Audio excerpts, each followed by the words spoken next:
Our little politics of this market rally for you. Look at these numbers. Elizabeth Warren in our new poll surging past Bernie Sanders.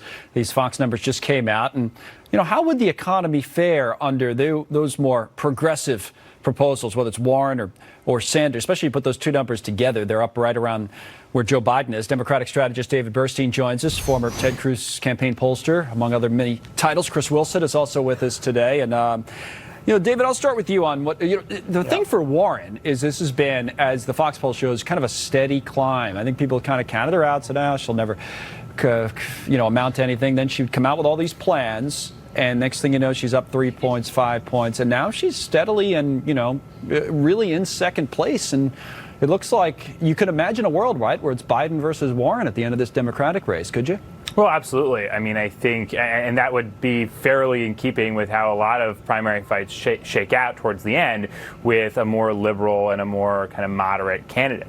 I mean, Elizabeth Warren has been doing a really good job. If you actually look and talk to people on the ground, as I do, she's built a really good organization in Iowa. And that's going to matter a lot, because coming out of Iowa, there are only going to be a couple of spots, as Chris knows well from his experience with Ted. And in this crowded field, we're going to start to see it narrow down real quickly.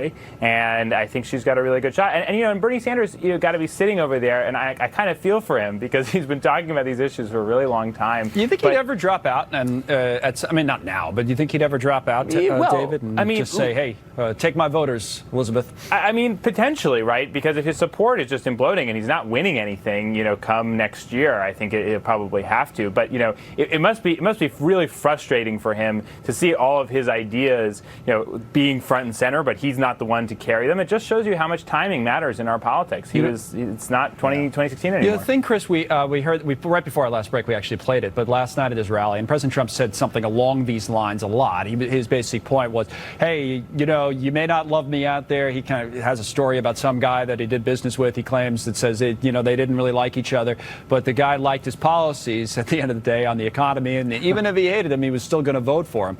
So it does bring up this kind of larger point. Chris, you take it first, then David.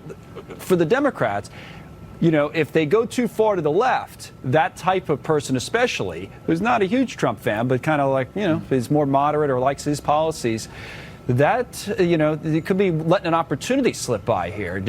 Is that how you see it, or? Yeah, I think it's smart of the president, because right now it is the economy is going to be the dominant issue going into 2020. And if it's a good economy, history tells us, and all the academic data illustrates, the models illustrate, that a president, an incumbent president, is most likely to be reelected if you have a good economy. Can he win, Chris? Could he win, though, in an economy that's slipping a little bit? Not a recession. It would be a difficult point. Well, if he's going up against someone who's really far left, I guess, is my question. If he's going against somebody who's far left, it does provide a certain degree of balance. But you look at race after race for president, if you are moving into a downward economy, it makes it far more difficult for an incumbent president to get reelected. And so the thing is about the economy is really attitudes kind of lead it to some extent. Right. And so you have the consumer confidence index, and you really get into a battle back and forth. And I guess I'm old enough to remember 1992, whenever the Bush campaign was very critical of the national media and the Democrats, and felt like they conspired to some extent to convince the American public that the economy was slipping.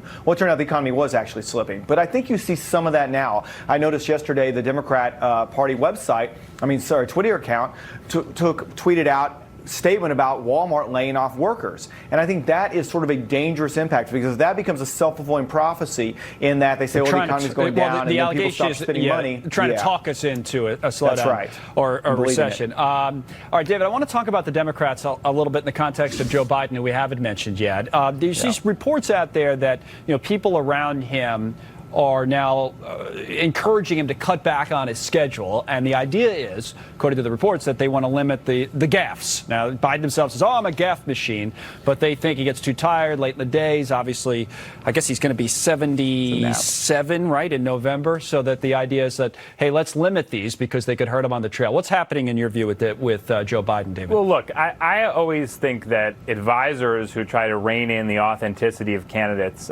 really have a real problem, because this is who Joe Biden is, and people know this about Joe Biden. Yes, it may get him into some trouble, but I think by and large, and as the poll numbers reflect, it hasn't really hurt him, frankly, as deeply as I think a lot of people would have expected, and frankly, as I thought earlier on in the race. So I think Biden should be out there being who he is. It is one of his main assets in terms of selling himself, is people find him authentic, they find him refreshing, and to cut back on that would be, I think, the recipe to kill the campaign, because that's really what he's got going. Because for that's what he's got. Oh, right. Yeah. So he's always been like this, I guess. That's the argument, right, Chris? It's nothing to do with age. He's been saying stuff like this for years. I don't know. It is, and I think the Biden team is in a tough spot. I mean, it's clear to me from as an outside observer, they want to kind of run the 2016 campaign, a third Obama term, and really the party's moved on. That's not what they want, and so because of that, it is. He's did 33 local media interviews to 9 national media interviews. And the problem that Joe Biden has is, well, one, you can't discount him because he is known within the Democratic Party. Yeah.